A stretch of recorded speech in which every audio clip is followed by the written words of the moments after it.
আসসালামু আলাইকুম। 2026 সালে ইউটিউবে যদি আপনি টিকে থাকতে হয় তাহলে আপনার 5টা ভুল করা যাবে না ভাই।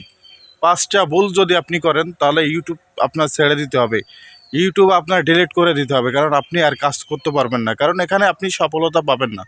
প্রথমত 1 নম্বর যে ভুলটা আপনারা করেন, প্রথমত ভিডিও আপলোড করে ভিডিওগুলো ডিলিট করেন ভিউজ যখন না আসে তখন।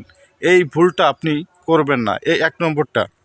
2 নম্বর হচ্ছে আপনার প্রতিদিন ভিডিও আপলোড করতে হবে আপনার ইউটিউব চ্যানেলে।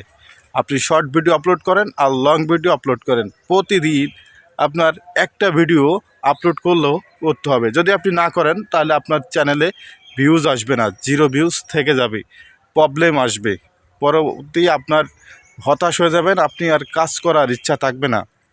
3 নম্বর যে কাজটা, আপনার ভিডিওতে সুন্দর করে থাম্বনেল দিতে হবে। যদি আপনি থাম্বনেল যদি না বসাইতে পারেন আপনার ভিডিওতে ভিউ আসবে না। 3 নম্বরটা গেল। 4 নম্বরটা হচ্ছে আপনার কিন্তু সুন্দর ক্যাপশন দিতে হবে আপনার ভিডিওতে, সুন্দর ক্যাপশন দিতে হবে। 4 নম্বরে গেল, সুন্দর ক্যাপশন আপনার ভিডিওতে দিতেই হবে। আপনার ভিডিওতে যা আছে ঠিক তাই আপনার কিন্তু ক্যাপশনে দিতে হবে। 5 নম্বরে আপনার ভিডিওতে সুন্দর করে ট্যাগ বসাইতে হবে, অবশ্যই আপনার হ্যাশট্যাগ দিতে হবে।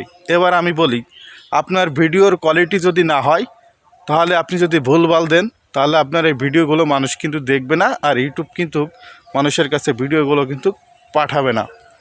ইউটিউবে যারা সাকসেস তারা কিন্তু সুন্দর করে থাম্বনেল, সুন্দর ভিডিও এডিটিং করে প্রতিদিন একটা করে ভিডিও ছাড়ে, অনেকে 2টা 5টা ভিডিও ছাড়ে, তাদের জন্য কিন্তু সফলতা নাই। 5টা 6টা ভিডিও করে আপলোড যদি করা হয় তাহলে আপনার 0 ভিউজ চলে আসবে আপনার ইউটিউব চ্যানেলে, তখন আপনার কাজ করা মন মানসিকতা থাকবে না, আপনি হতাশ হয়ে যাবেন। আপনি এই 5টা নিয়ম যদি সঠিক মতো মাপেন তাহলে আপনার ইউটিউব চ্যানেল আপনার র্যাঙ্কে চলে যাবে, আপনার আর পিছনের দিকে ফিরে তাকানো লাগবে না। ভিডিওটা ভালো লাগলে অবশ্যই শেয়ার করে সবাইকে দেখার সুযোগ করে দেবেন আর লাইক করে দেবেন।